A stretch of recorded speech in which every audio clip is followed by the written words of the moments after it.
Nagdesisyon sina Fumiya at Yamyam na si Fumiya ay automatically nominated at si Yamyam ang magpapatuloy sa challenges. Si Yamyam at ang 6 pang housemates ang naglaban-laban sa ikalawang round. 3 sa inyo ang nagkamit ng pinakamabilis na oras. Congratulations, Andre, Lou, Yamyam. At ang 3 nakakuha ng pinakamabilis na oras ay sina Andre, Lou at Yamyam. At ngayong gabi, ang ikatlo at huling round ng Big Jump to the Big 4 Challenges. Sino kina Andre, Lou at Yamyam ang magmamay-ari ng medalyon at unang magiging miyembro ng Big 4? At ano ang matinding announcement sa natitirang housemates na may kinalaman sa eviction bukas? Abangan ang lahat ng yan dito pa rin sa Pinoy Big Brother 8. Sa pagsisimula ng araw, tinipon ni Kuya ang housemates para sa isang malagang anunsyo.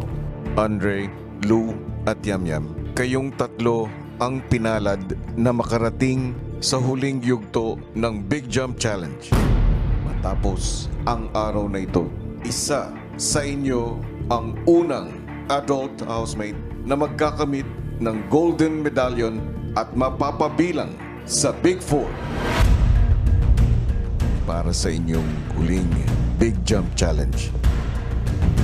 Matitira ang matibay. Ang mga kasama sa final round ay sabay-sabay nasasakay ng tig-iisang bangka. Ang matitirang nakalutang na bangka sa huli ang siyang magwawagi. Pero may mga butas ang bangka na isa-isang papasukan ng tubig sa hudyat ni Kuya. Dahil dito, kailangan nilang gumawa ng pansalok sa pagtanggal ng tubig sa loob ng bangka. Posibleng makatulong nyo rin ang iba nyong housemates. Kung kaninong tulong ang inyong matatanggap, ibibigay ko na ang desisyon na yun sa inyong mga housemates. Fumiya, Opo, you may start. I want to support him. He is still fighting his dream, and for me, I want to support Yamyam.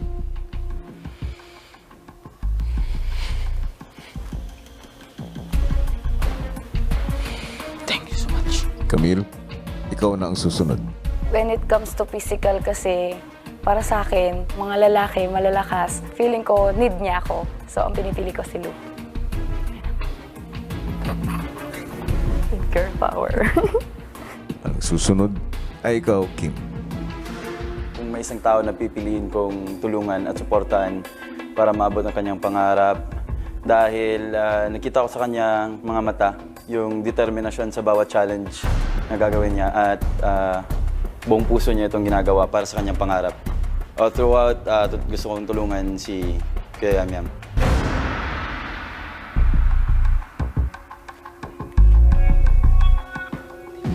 Ang susunod ay ikaw, Chantel. Okay. Sinusuportahan ko itong tao na to kasi nakita ko yung katibayan ng loob niya. Nakita ko na hanggang dulo, kayang-kaya niya. So, ang pinipili ko is si Lou.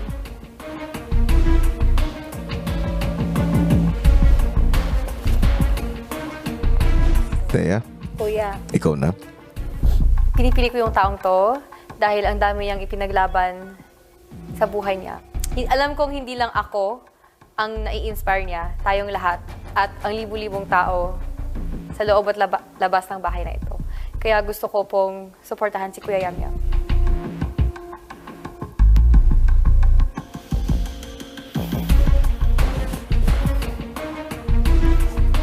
Sad kasi Yamyam has 3 supporters, and then Lou has 2 supporters, and then Andres. Yeah, when I was thinking his feelings, I think he is very nervous. Thought I could take this challenge on ako na lang. Even though, of course, support, moral support, would help, I believed I could do it alone. Ngayong alam nyo na ang haharaping hamon, gusto ko paghandaan nyo na ito. Gumawa kayo ng improvised pangsalok at ihanda ang lahat ng bagay na sa palagay ninyo ay makakatulong sa inyong task.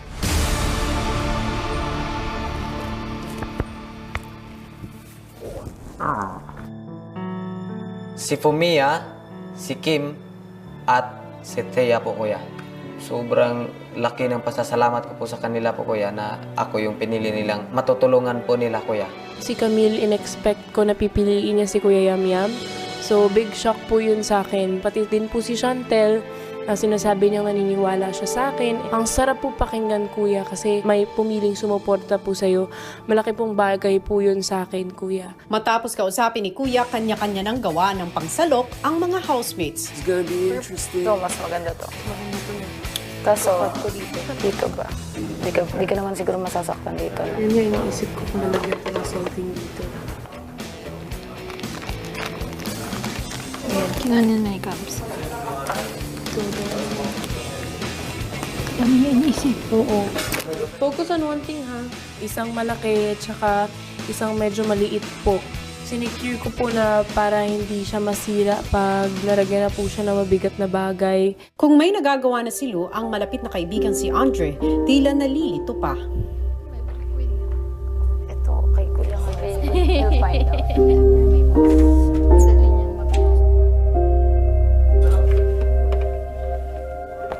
Si Lou palihim ng tinulungan ng kalaban sa challenge.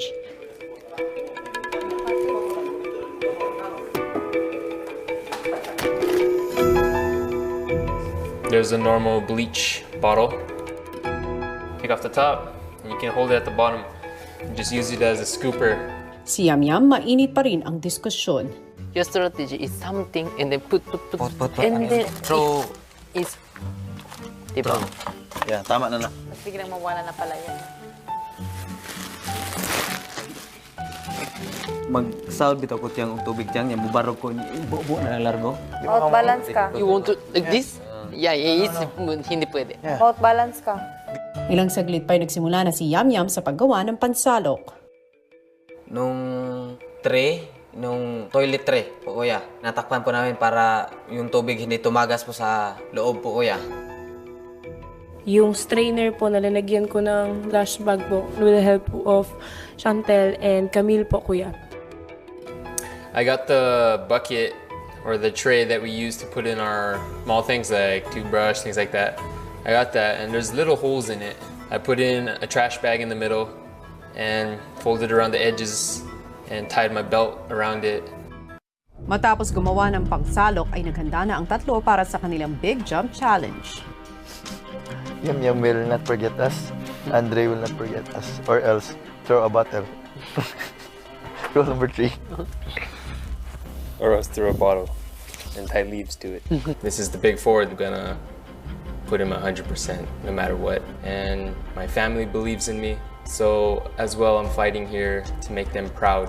Stretch mo yung balikat mo. Yan, Gusto ko po mag-give back sa parents ko, kuya. Sobrang importante po nila sa akin. Gusto ko lumaban din po para sa sarili ko. Ang pangarap ko para sa aking mga magulang po ay mas malapit din po na matupad po yun pag napabilang po ako sa Big Four po, kuya. Mukhang handang-handa na nga sina Andre, Lou at Yamyam sa pagsabak sa ikatlong round ng Big Jump to the Big Four. Pero sino nga kaya sa kanila ang lulubog at sino naman ang lulutang? Hello Philippines and hello world! Ngayong gabi nga ay makikilala natin kung sino kina Andre, Lou at Yamyam ang makakakuha ng unang spot sa Big Four. At para sa kanilang matinding paghaharap, narito panuorin natin lahat. Ang housemates lumabas na sa pool area. I see a ninja. Diba?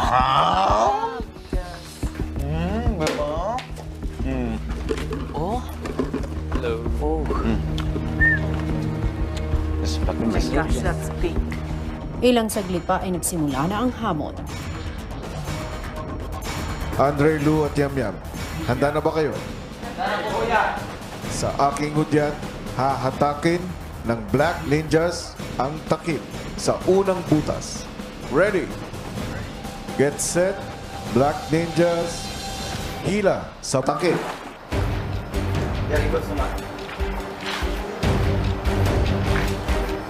Ang liit po nung panandok ko, kuya, ng tubig. Kailangan yung bilis ko, kailangan doble sa ginagawa po nila.